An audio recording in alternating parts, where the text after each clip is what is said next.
Hamdan wa syukurillah. Allahumma shalli ala Muhammad wa ala Muhammad.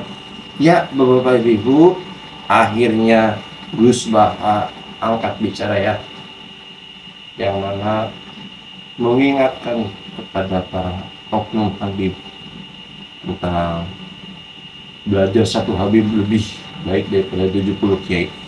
Benarkah? Ya udah, siapkan kopinya ya, kita ke videonya setelah yang satu ini.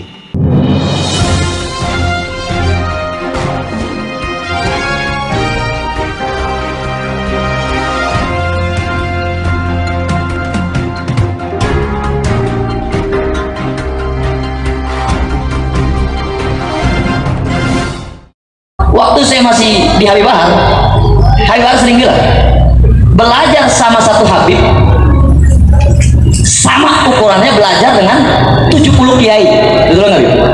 Satu Habib, walaupun Habibnya jahlun, maksudnya bodoh kata Habib Bahar, itu ukurannya perbandingannya amat 70 kiai yang alim. Itu ukurannya perbandingannya amat 70 kiai yang alim. Meneruskan ngaji di Madinatul Ilmi di Habib Bidin. Ini ngaji hiwalah, ini diligerkan. Harusnya ngajinya di Habib Bidin tapi diliger ke sekda. Saya mau saja supaya kelihatan rukun antara Habib dan Umarok. Karena kata Habib Bidin nggak apa-apa Gus. Ya memang rukun gitu. Jadi ini nggak pencitraan ya. Bukan pencitraan tapi memang rukun gitu. Seperti yang dikatakan Kiai Haji Ulil Albab tadi, atau yang biasa kita sapa Gus Bab, bahwa jihad itu dari kata jahada yujahidu mujahadatan. Kalau masdar mujarotnya jahida dan baca jahada jadi jahdan wa jihadan, itu maknanya serius menekuni sesuatu. Jadi tidak harus bentuknya perang. Tapi Islam juga jangan anti perang, karena andaikan Islam itu tidak punya konsep perang, itu juga kita bingung saat kita dijajah Belanda. Jadi sesuatu itu pasti akan ada momennya, ada pembenarnya. Disebut kalau dalam fikih mutlaqul hal. Saya masih ingat beberapa cerita lesan. Dulu perang itu harusnya 7 November. Bung Tomo datang ke Mbah Hashim. Tapi kata Mbah Hashim jangan, Kiai bagian nyeblokno pesawat urung teko. Walhasil nunggu Ki Abbas dari Buntet Pak Kapolres itu doanya spesial untuk menjatuhkan apa? Pesawat. Saya kebetulan banyak kenal sama cucu-cucu Ki Abbas Buntet. Tanggal 10 datang, terus perang dimulai, dan itu menjadi perang sejarah karena jenderal dari Belanda ya, dari Inggris itu sampai meninggal. Jadi siapa malah biaya. Jadi intinya Anda jangan berpikir bahwa negara ini didirikan hanya oleh Umarok. Bahkan sebelum ada negara, yang sudah ada itu ulama. Dulu para wali songo sampai para kiai era kemerdekaan itu sudah membentuk satu komunitas. Di situ ada ketua pondok, ada bendahara, ada macam-macam. Sehingga kiai lah yang bisa menggerakkan publik untuk melawan Belanda. Karena kiai ini juga memegang otoritas publik. Ketika seorang Basim Asy'ari memfatwakan jihad itu fardhu ain, maka semua orang berpikir harus jihad melawan kehadiran Belanda atau penjajah mana saja. Tapi itu satu sisi ya. Di sisi yang lain, bahasa Arab itu ada sisi uniknya. Kalau menamai penjajah itu musta'marin atau al-isti'mar. Istiqmar itu meramaikan dunia. Karena memang bangsa kita dulu itu ya aneh. Tapi nak sampean ngrasani teman-teman ya kualat itu babai jenengan. Kita ini dulu memang ya agak aneh. Belanda itu sudah penjajah, tapi sama buyut-buyut kita dipanggil Doro. Bisa kamu bayangkan kiai saat itu untuk mengingatkan masyarakat pentingnya melawan Belanda. Wong manggil Belanda saja Doro, tuan. Terus kemudian kita berfatwa melawan Doronya. Jadi benahi ilmunya saja wis sak penggawean kira-kira. Jadi ngelola orang bodoh itu ya kangelan. Enggak dikelola itu bangsa kita, dikelola itu ya rodok goblok banget. Wong undang penjajah apa? Doro. Jadi itu PR besar. Tapi kiai itu punya seni untuk memberi penjelasan. Makanya di antara kelebihan ulama itu pasti warasatul anbiya itu di fatona ada unsur kecerdasan. Cerdas itu seni mengelola pikiran manusia, itu namanya cerdas. Makanya saya berkali-kali kalau ngaji, harusnya orang itu semuanya pengagum ilmu, jangan pengagum fakta, tapi pengagum ilmu. Ya saya berkali-kali mencontohkan, kalau Anda suami yang miskin, nggak punya uang, terus pulang dimarahin istri karena tidak punya uang atau kerja tidak sukses, harusnya kamu bangga. Anda juga kan yang berteori kalau suami nggak becus itu pasti dimarahin. Nah, ketika menjadi fakta harusnya Anda syukur bahwa ilmu Anda itu benar. Jadi pas istri marah, wah alhamdulillah ternyata teori saya ini benar. Ini lucu kan, teori Anda mengatakan demikian, tapi pas menjadi fakta Anda tidak Siap. Nah, begitu juga menyangkut penjajah. Belanda itu sudah maju, Eropa sudah maju, Indonesia negara yang terbelakang. Di mana-mana terbelakang itu menjadi objek penjajahan. Di mana-mana yang terpelajar itu posisi menjajah. Sehingga ulama berpikir bahwa awal dari kemerdekaan adalah mengertikan yang tidak ngerti. Karena teori penjajahan pasti gitu, yang tahu menjajah yang tidak tahu, yang sudah modern menjajah yang belum modern dan seterusnya. Makanya awalu hadzal din itu al-ilmu. Makanya nomor satu itu ilmu, pengetahuan. Di sini pentingnya sampai Islam mewajibkan thalabul ilmi fardhatun ala kulli muslimin. Karena tadi bisa kamu bayangkan 350 tahun dijajah Belanda, kita manggil mereka itu doro atau tuan. Kayak apa? Susahnya menggerakkan masyarakat yang cara pandang masih demikian. Lah kiai-kiai sudah berontak dibikinkan masjid di alun-alun, diberi otoritas beragama sehingga dikira Belanda ini baik. Padahal ini dulu ya niatnya meninabubukan biar tidak ada pemberontakan. Walhasil singkat cerita, kiai-kiai yang sudah di Mekah termasuk Mbah Hashim, beliau ketemu Muhammad Iqbal, ketemu beberapa ulama dunia, tahu bahayanya mustakmarin tadi. Terus akhirnya kiai-kiai kumpul-kumpul fatwa resolusi nopo jihad. Jadi ini mukaddimah sebagai pembenaran, sebagai setuju saya sama Kiai Julil Albab bahwa nomor satu itu jihad. Tapi jihad tadi pemaknanya harus utuh. Kalau kondisi perang ya perang, kalau kondisi stabil ya jihad untuk memajukan apa?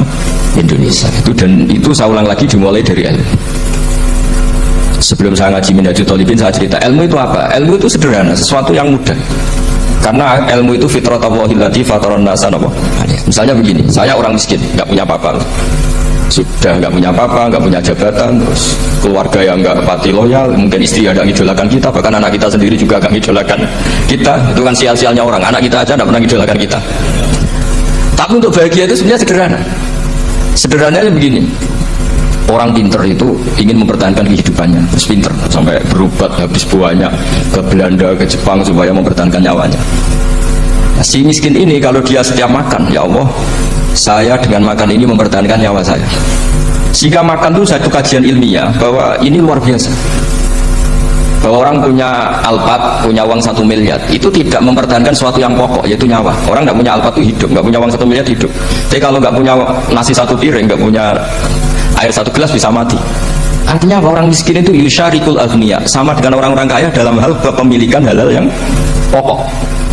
Tapi kadang-kadang orang miskin itu ya nyon sewu agak belagu, sudah miskin ingin punya Alphard, sudah miskin ingin punya ya dia tersiksa. Harusnya cara berpikir nggak punya Alphard itu masih hidup, nggak punya uang 1 miliar masih hidup. Yang punya Alphard hidupnya juga pakai nasi 1 piring, yang punya uang 1 miliar juga pakai nasi. Ya kalau itu kan sama, saya punya. Kalau gitu kan bisa miskin rasa kaya.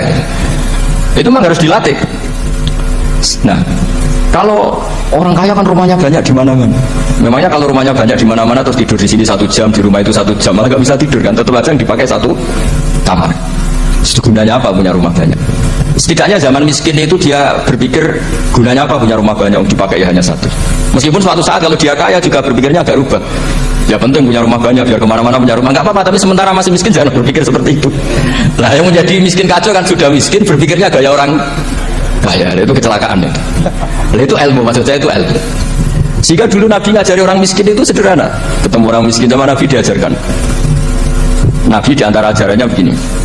Ada seseorang man asbaha, orang yang setiap harinya mu'afan fi jasadi, dia sehat, aminan fi sirbi, negara dalam keadaan aman, tidak dalam ancaman, indahu qutu yaumi, dia hari itu punya makan, faka'an nama fi zat lahu dunya bihadzafiriha, berarti dia sudah punya dunia dan seisinya. Karena polanya sama. Buat Presiden Amerika itu yang untuk mempertahankan nyawanya yang makan pokok dan minuman pokok, bukan jabatannya sebagai presiden atau punya uang triliunan. Orang paling kaya di Indonesia juga gitu, untuk mempertahankan hidupnya juga dengan makanan pokok. Dan itu orang miskin punya. Nah, kehidupan paling top itu apa? Ya kehidupan yang mempertahankan nyawa itu yang paling top, lainnya itu enggak. Karena mempertahankan nyawa ini super penting dan orang miskin bisa. Nah, saya berharap ilmu seperti inilah menjadikan dulu itu kuat ketika melawan Belanda. Kenapa kuat? Karena mereka gampang syukur. Barokahnya gampang syukur itu selesai dengan dirinya sendiri. Kalau bahasa intelektualnya itu, orang kalau sudah selesai dengan dirinya sendiri bisa berpikir memanfaati pada orang lain. Nah, dulu orang-orang miskin ketika era sahabat, termasuk era para ulama yang mendidik para umatnya, itu selesai dengan dirinya sendiri. Nah sekarang banyak orang miskin juga termasuk orang kaya, bahkan belum selesai dengan dirinya. Wah itu angel, ngajak jihad angel, karena dengan dirinya saja belum selesai. Maka masyhur itu kan ketika perang Tabuk ada orang datang, kira-kira kalau Indonesia pakai beras 4 kilo, ya Rasulullah yang 2 kilo tak kasihkan warga kami supaya bisa makan, yang 2 kilo tak kasihkan jenengan untuk biaya perang. Perang Tabuk itu perang tersulit, disebut perang Dzul Usra. Sekarang hitung saja, ini coba dihitung, mungkin yang bagian kasir tahu. Kalau 2 kilo kali 3.000, umat Islam masih itu sekitar hampir 3.000, itu sudah 6.000 kilo. 6.000 kilo itu artinya apa? Orang miskin ketika perang membiayai dirinya sendiri, itu satu. Kedua, dengan mental memberi, orang ini tidak tamak. Barokahnya tidak tamak, tidak nyalahkan yang kaya. Efek dari itu apa ketika perang Tabuk? Sumbangan dari Sayyidina Utsman yang jumlahnya besar sekali, yaitu diantara 1.000 dinar. 1 dinar kira-kira 4,25 gram, berarti sekitar 4.000 gram. Itu bisa diberikan alat perang. Sumbangan dari Abu Bakar juga bisa dipakai beli kuda untuk perang. Nah bayangkan kalau kebutuhan orang miskin ini untuk makan itu nggak mau urun. Wah saya miskin, nggak perlu urun, saya miskin itu pakai alasan terus. Maka jumlah 3.000 ini akan mengurangi anggaran untuk belanja peralatan perang, karena untuk konsumsi orang miskin. Ya gitu kadang mangane tanduk itu kan repot. Gus miskin mangane tanduk, nah antri moh kan ribet. Artinya apa? Perang ini tidak fokus karena ngurusi konsumsi untuk orang-orang miskin. Nah, dulu zaman Nabi orang miskin pun semuanya heroik. Mereka dibantu gak mau, inginnya bantu. Sampai dicibir sama orang munafik. Apa gunanya sedekah 2 kilo? Perang ini perang besar antar negara. Pas itu mau perang melawan Romawi. Sampai orang munafik bilang alladzina almizuna almuqtawiina minal mu'minina fi shadaqati walladzina la yajiduna illa juhdahum faskharuna minhum. Orang-orang munafik digambarkan Allah orang-orang yang mencibir sedekah kecil. Untuk perang besar kok sedekahnya hanya 2 kilo. Tapi yang mahal bukan 2 kilonya. Kalau ada 1 juta orang miskin menyumbang negara 20.000, itu artinya apa? Kita punya rakyat yang inginnya hubungannya dengan negara memberi. Tapi coba kalau kita 2 juta rakyat yang inginnya dari negara mendapat, pegawainya demo ya. Nah ini ajarannya Nabi yang luar biasa. Dulu Nabi itu bisa mendidik orang miskin pun bermental memberi. Nah barokahnya bermental mandiri ini mereka selesai dengan dirinya sendiri. Coba kalau mereka tidak bawa makanan dari ketika perang, mungkin kuda yang untuk perang, terus mereka berpikir, ini saja disembelih supaya kita bisa makan. Ribet kan? Ngapain beli senjata yang mutakhir, makan saja nggak bisa. Tapi barokahnya mereka urun sendiri. Mereka selesai dengan dirinya sendiri. Ini hebatnya didikannya Rasulullah Shallallahu Alaihi Wasallam. Dulu Mbah Hashim dan kawan-kawan itu berhasil mendidik seperti itu. Santri yang miskin-miskin itu kalau ngaturi kiai duwe telo itu tidak no telo, duwe wi itu tidak no wi. Jika kiai sing wis mapan-mapan, misalnya kasus kula wonten kan mun setengah mapan. Ya akhirnya yo iso mangan wi. Jebule wi ku yo enak gitu. Santri yo seneng mergo kiai ini seneng pancen wis suwi mangan pizza misalnya. Nah, tapi nek sing melarat terus aku melarat kiai tak kei wi mosok doyan. Wis melarat medhit di alasan kan ribet kan. Ini yang perlu dihilangkan. Medhit kok berargumentasi. Yang mahal itu bukan winya, mental memberi. Orang itu kalau mentalnya memberi itu berarti selesai dengan dirinya. Tapi kalau tidak bermental memberi pasti tamak. Dan tamak itu mesti menghakimi orang lain. Maka dalam kitab Hikam diterangkan penyakit terberat itu tamak. Kenapa? Karena orang pikir itu tidak ada kata-kata kitab Hikam, bukan kata saya. Yang ada itu tamak. Misalnya gini, saya kenal PLT Bupati Kudus. Tidak pernah saya bilang beliau kikir. Tapi sekali saya pernah mengajukan proposal tidak kesampaian. Beliau medit. Ya, Bapak Ibu, Allahumma sholli ala sayyidina Muhammad wa ala sayyidina Muhammad. Ya, itu dia ya tadi ya pendapat dari Habib Bahar, muridnya Habib Bahar kayaknya ya. Karena beliau menyatakan bahwa ketika beliau masih di Habib Bahar, ya otomatis beliau pernah belajar di Habib Bahar.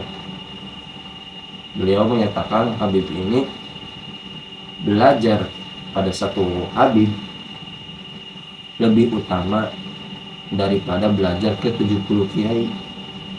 Walaupun Habib itu jahlun, bodoh. Benarkah?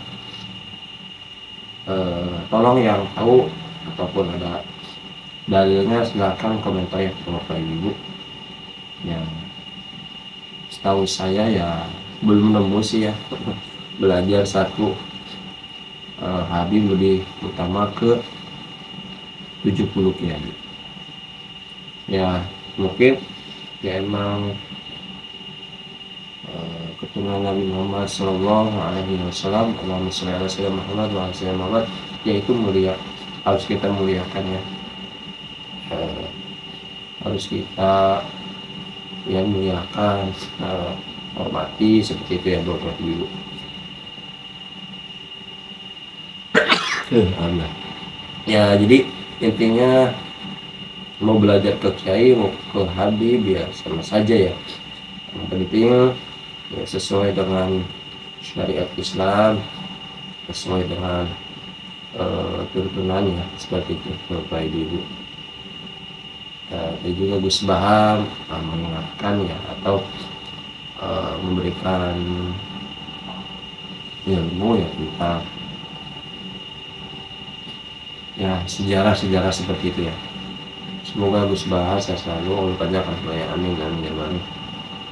Oke Bapak Ibu, jadi ya video kali ini ya semoga ya menambah wawasan, amin amin. Dan semoga kita semuanya sehat selalu, Allah panjangkan umurnya, Allah ampuni dosanya, amin. Terima kasih, sampai jumpa di next video. Assalamualaikum warahmatullahi wabarakatuh.